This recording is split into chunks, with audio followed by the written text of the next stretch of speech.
So, welcome to our book group, our online book group of Richard Rolle, The Fire of Love. And the chapters that we're looking at tonight are chapters 29 through to 32. So, in these chapters, I want to look at two key aspects.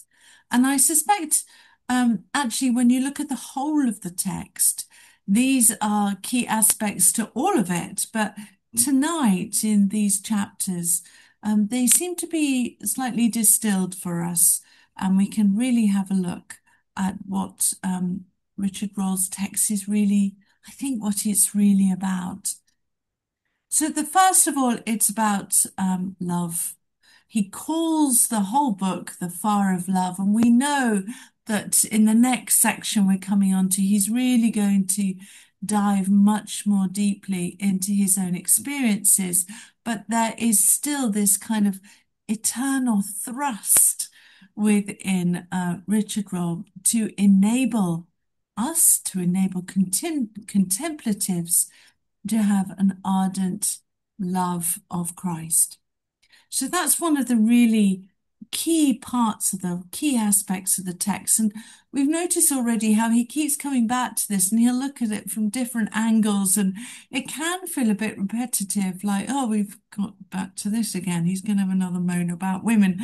But actually, he's looking at it in different ways. So it's not like you have a linear progression through the text, it's much more circular, moving a bit like that. The other key aspect is that Richard Rolle, at his heart, wants to instruct people. He wants to help them. He wants not just only to instruct them in his experience so that they too can understand what their experience is of God and particularly of God's grace, but he wants to instruct about the contemplative life. And in some of his letters, later his letters like The Form of Living and Ego Domio, we get much more instructive texts that really are talking to one person about how to live their contemplative life. But here we also have that sort of that angle that he wants to help beginners. And that's why I've entitled this section, Instructions for Beginners, about how are they going to, what are they going to do to stir up this love in them? And also, what are they going to do in the face of temptations and also accusations? So that's kind of the core, I feel, of what these chapters are about. So what I intend to do this evening is just work through and see how these two themes sort of resonate throughout the text that we're looking at. So we begin with chapter 29, and I have to say, when I read that opening paragraph, I kind of think, oh gosh, I wish my spiritual life was like that. And he has a description of the person who is faithful, the bride of Christ.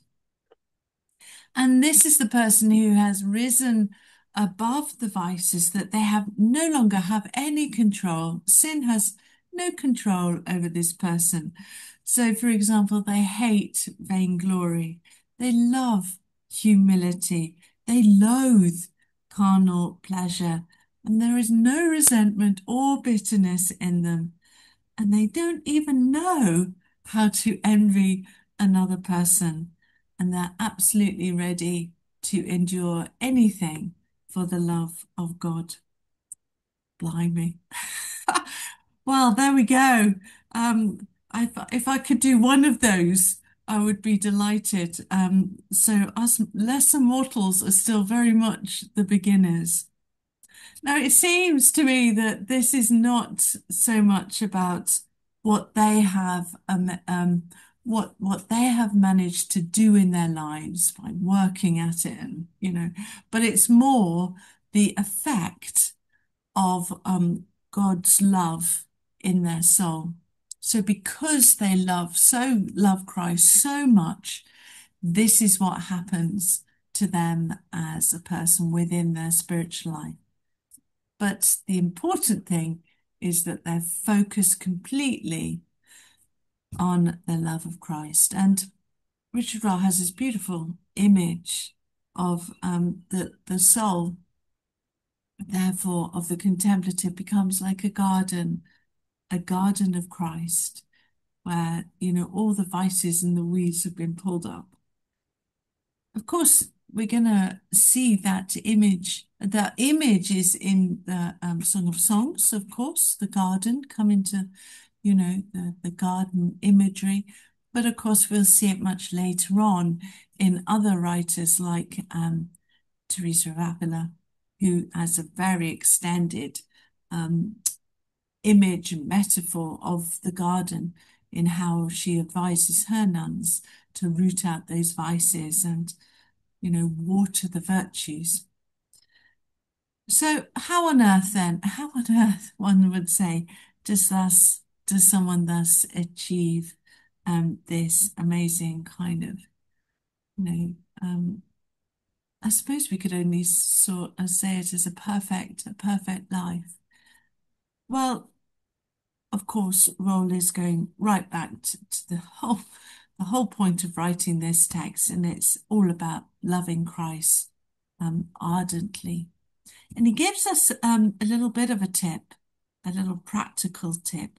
And he said, don't allow any wrong thought to find room in your heart. It's a bit like stamp it out as soon as it enters your heart. So as soon as you feel, envious, just stamp it out, get rid of it. Which is easier said than done, of course. On our good days, maybe we can do that. But of course, the life of what our human life is like is very complex, and it's multi-layered, and and it's not always easy to do that. And so he says the other thing is to cry unceasingly to Christ until, and he uses that image that Paul has of clothing yourself in the armor of God. So that's really the power, I guess, of the contemplative is not what they can do themselves, but their love of Christ, which then will reform the soul.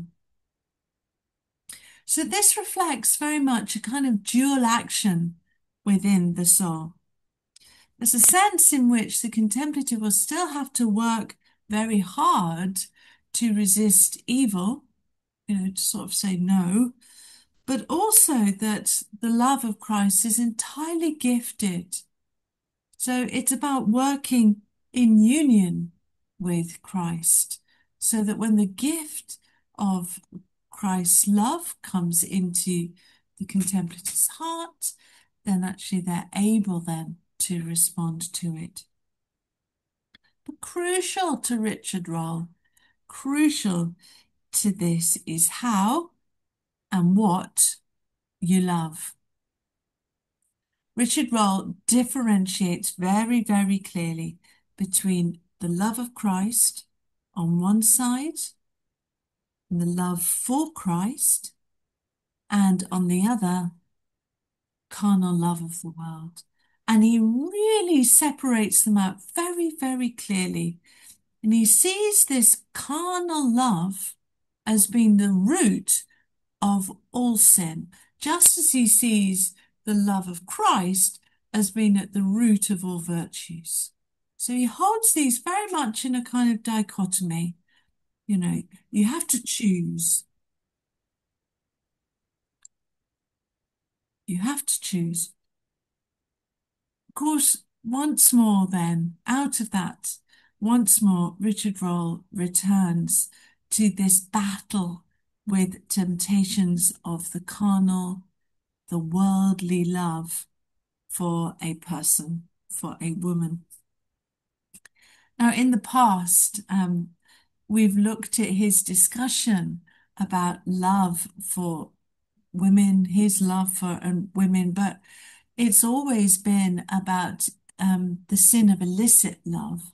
Whereas now he takes it a stage further and goes on and says, no, this is any love for a woman.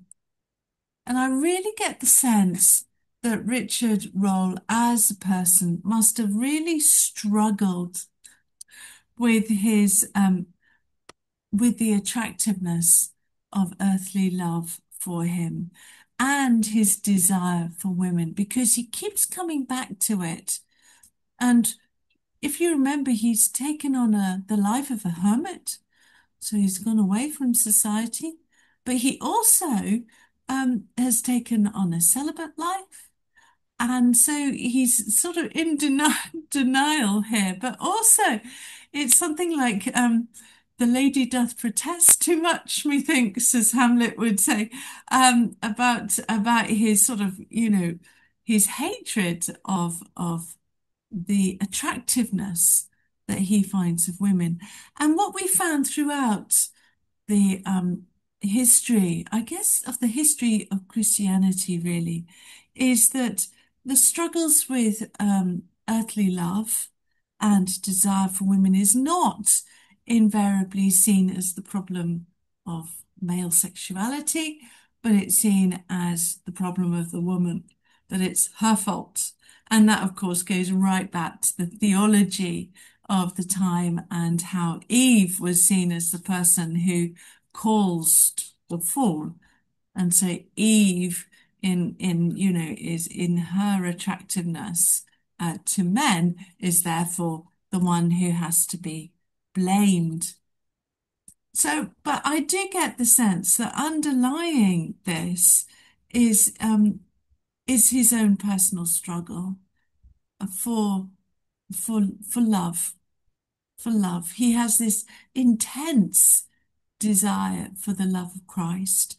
And I wonder how much of the intensity of his language that he uses is the kind of intensity that he actually feels towards his a love and desire for women. But what he's done is he's relocated it, all the language of it, to the person of Christ. And that's absolutely fine. But of course, we would say today, be careful what you spread because it comes out in other ways. We have a much fuller understanding of psychology and how, the darker aspects of our personalities can really start to actually be quite damaging if we don't recognize and actually own them and take responsibility. So that's a kind of a little bit of a modern take on this, but for me, that's how I kind of understand his sort of a little bit of a rant against women. And I certainly, ladies, I certainly don't think we should take it too personally. I think it's his problem. Um, but then Richard Rolle says that if you have love of Christ, then what happens is that Christ will then start working wonders within your soul. One of these wonders is overcoming the fear of opposition and receiving the grace of perseverance. Fear of opposition and the grace of perseverance. So immediately, Richard Rolle is taking us to that place of instruction. He's taking us to that place where contemplatives are trying to live out this life, but it's really hard, and it might actually be better just to go back and live your life as a good Christian, and everyone is pretty much against you anyway, and you get lots of slanders, and also, you might just. So, he's recognizing that for new contemplatives or those only partially on their road down the contemplative path, that it's very easy to turn aside and to give up. So that's why in the next chapter, it seems to me, he goes really in to trying to instruct people the reasons why you don't give up. Don't give up. So chapter 30 begins with a wonderfully expressive phrase I never realized that this came from a verse in a psalm. It was always a bit of a saying, about a dog will return to their vomit again. It's very expressive, and I can't stand it when Flossie, goes and well, anyway, let's not go there. But he really captures in a very visceral terms about really what's going on when a contemplative abandons their life and returns to the worldly. And remember, we have to keep in our heads this dichotomy: love of Christ, love of the world. So if you love Christ, then you've given up this. But the problem is that if life over here is getting a bit, you might just slip back into the carnal world.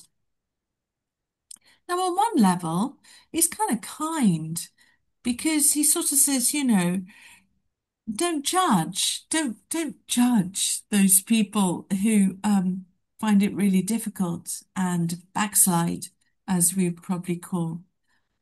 But then the rest of the chapter, he goes on to give an absolute diatribe against the lifestyle and sinfulness of the worldly rich and the powerful.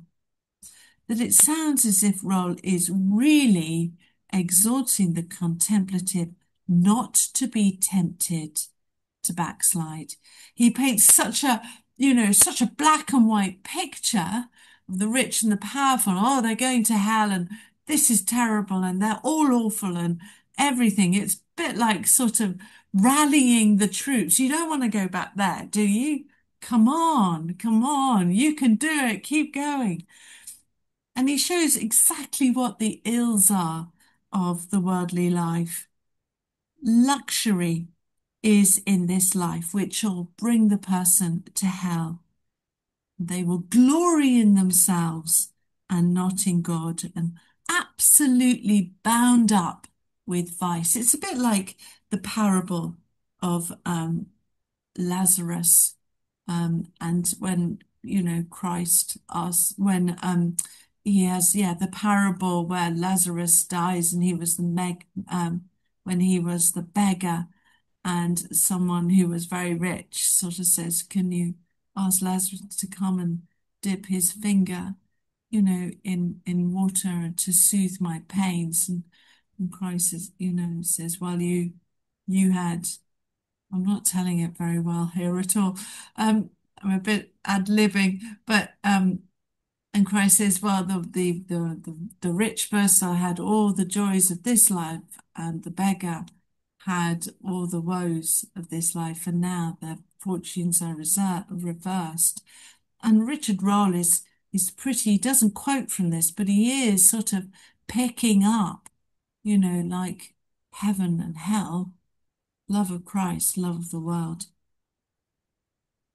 And all his descriptions of the luxury of the powerful and that world is all centered on a carnal love of the world. And he really goes in to reveal its nature, its end, which is, not a good one, and of course, its difference to the love of Christ. Basically saying, look, you really don't want to give up because that's the alternative. And then in chapter 31, Roll continues this theme, but now he turns to those who are tempted to give up in the face of grumbling and grousing. It's a wonderful phrase, the grumbling, the grumblers and the grousers, who are basically moaning about contemplatives and moaning about him. And he gives his very much a personal experience of those who criticize him. And it seems a bit weird that the thing they're criticizing him about is because he's not joining in the singing in church. It must have been it must be really, really strange because anyone can do whatever they want in a church these days. They can sing, they can not sing, they can sing as loud as they want. They're kind of entirely accepted. But I guess there is a sense in which, Richard Rolle is a hermit and pretty well known, is that if he doesn't sing or partake of the liturgy of the church, then those people who are looking on are thinking, oh, well, he thinks he's much better than us. He's putting himself up here. He should just, who does he think he is, kind of thing. I mean, that's one way of reading it. I wonder if you have your own way of trying to explain why it is that singing in church or not singing in church so annoys other people. And basically, Richard Ross has a really great phrase, which sounds like it's just completely come out of the modern day. And he says, what business is it of theirs, either way, um, the way other people live, about whose manner of life they know nothing about. So it basically says, don't judge me. You don't know. And it's like, absolutely. So, sort of says, I'm not going to judge those people who are backsliders, but you can go, keep going. And don't judge me about what my spiritual life is like. So Roll gives the extent of criticism against him, and surely it's also expressing a general criticism against all contemplatives. We know that from the text that we've been reading. We know that from the cloud. We know that from Walter Hilton. We know that from references in Richard Rolle, that the contemplative life, the solitary life, easily came under criticism. So instead, the chapter encourages the contemplative in their life and in the graces they have received. And he tells them that even though he's not singing externally, what he is singing in his heart is so much better and so much more acceptable to God.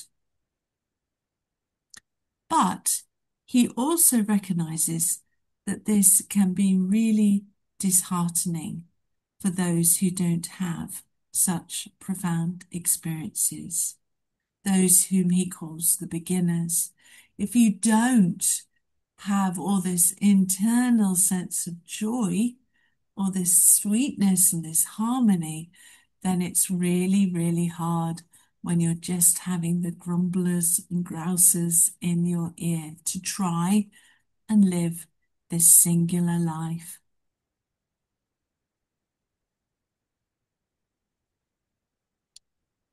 So basically, what he's saying is just keep going, keep going.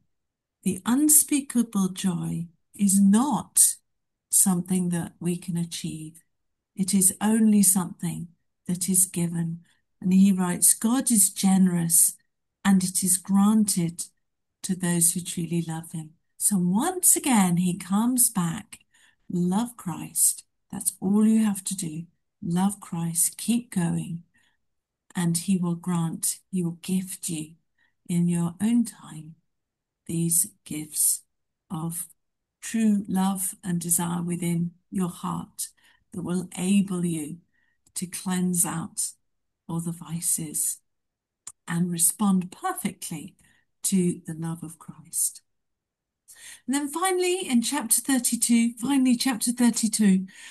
so Richard Rolle therefore returns once more to this love of Christ, and he gives some little practical ways in which the soul can stir up or once again ignite the fire of love that will stop it from going cold.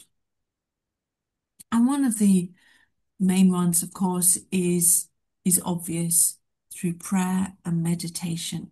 But he says ardently, day and night, seek God, seek to feel the love of God, seek to know the love of God, even if you might not feel it within yourself. So that's something about that intensity of longing for Christ, who feels hidden, who feels far away. But it's that love, that will, that will reach out in love to the God of love. The other thing is, he gives a little sentence which is basically about, search your conscience. Be really clear about know yourself and be really honest. Don't get misled by your own imagination. So we know that from Hilton and from the cloud that there were people who would sort of gaze up, in sort of sort of ways which are just full of their own imagination. They're just putting on artifice, really.